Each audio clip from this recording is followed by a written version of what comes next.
Hello every one. ഇപ്പോൾ ഒരു റിലേഷൻഷിപ്പിൽ ഇരിക്കുമ്പോൾ തന്നെ റാൻഡം പേഴ്സൺസിന് മെസ്സേജ് ഇടുക അല്ലെങ്കിൽ അവരുടെ ഫോട്ടോസ് ലൈക്ക് ചെയ്യുക, ഇത് ചിലവരെ സംബന്ധിച്ച് അവർ പറയും ജസ്റ്റ് ഫ്രണ്ട്ലി ആണ് ഇങ്ങനെ പറയും. പക്ഷേ നമ്മുടെ പാർട്ട്ണറിന് കൊടുക്കുന്ന അതേ ഇമ്പോർട്ടൻസ് വേറൊരാൾക്ക് കൊടുക്കുകയാണെന്ന് വെച്ചാൽ അവിടെ സെൽഫ് റെസ്പെക്റ്റ് ഇല്ലാതാവുകയാണ് ചെയ്യുന്നത്. ലവ് എന്ന് പറഞ്ഞാൽ എന്താ പറയുക, ഒരു ഫിസിക്കൽ റിലേഷൻഷിപ്പ് മെയിൻറ്റെയിൻ ചെയ്ത് കൊണ്ടുപോകുക എന്നുള്ളതല്ല.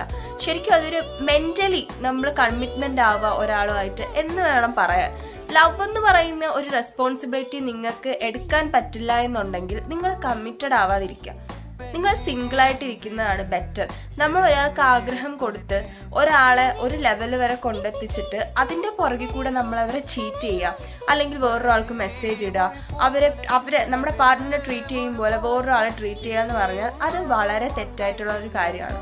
സോ അങ്ങനെ ചെയ്യാതിരിക്കുക. ഒരു കാര്യം പോയാൽ പിന്നെ അത് തിരിച്ചു കിട്ടും.